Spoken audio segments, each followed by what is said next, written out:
Hey everybody, how are you doing?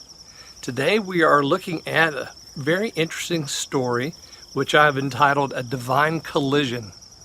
So the divine collision is between Jesus and his group and the dead man and his group, and they meet at the city gate. So there's like a bottleneck right there at the city gate. The two groups collide, but instead of there being an explosion, where parts and people fly out, instead of that, something different happens. And so if you look at the passage beginning in verse 11, Jesus goes to this little place called Nain. It's in Galilee, and it's not far. It's just southeast of Nazareth, actually. It's a little bit further from the sea, but it's closer to his hometown. And maybe he knew somebody there. Maybe that's why he went there. Or he could have just gone there because he knew that there was going to be a widow who lost her only son, who had no other hope for living. So Jesus and his group, they find themselves at the gate of the city of Nain, and here comes this other group, the dead man and his mom and the comforters, and almost all the city was grieving with her. It says there in verse, I think it's in verse 12. Yeah, the dead man carried out the only son of his mother. She was a widow, and much people of the city was with her.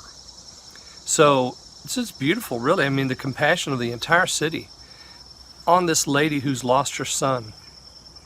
And Jesus comes, and we have the collision between the two groups.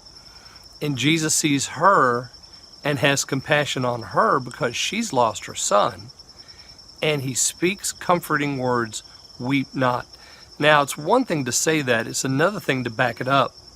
And he backs it up because then he turns to the coffin, to the bier, and it's being borne of pallbearers. And he touches it, and they stop. So Jesus stops the traffic right there in the gate. And he stops, he turns to the dead man, and he says, "Rise up." And so, of course, what's the dead man going to do? He's going to do what the Son of God says. So he rises up, and he begins to speak, and Jesus gets him up out of that bier and presents him alive to his mother. Isn't that beautiful? And so instead of there being an explosion and an accident and harm and all the rest, what we have is this beautiful happening to Jesus and to the disciples where a dead man is brought to life. And of course, for the mother as well. And the thing that's really gorgeous about this is the glory that they give to God. They say a prophet is among us, and they say God has visited his people. And so they're glorifying God in that way. And then that fame spreads out through all of Judea. So it announces his coming. He's not gone to Judea yet, but he's going to. And so that word goes out to Judea and all that region. And so Jesus we've had this divine collision. And I wrote in the letter, and I hope you read the pastor's letter today, I said in the letter, may you have a divine collision. Because every day we can have one. Maybe it's not going to be somebody being raised from the dead. Or maybe it is. Because maybe you or someone you know will become a Christian. You'll be saved. And there'll be a transformation in your life. And that's exactly what happens all along the way in this story. Every change that we see in this story is a transformation from hopelessness to hope, from death to life, from grief to joy, from grief to glory.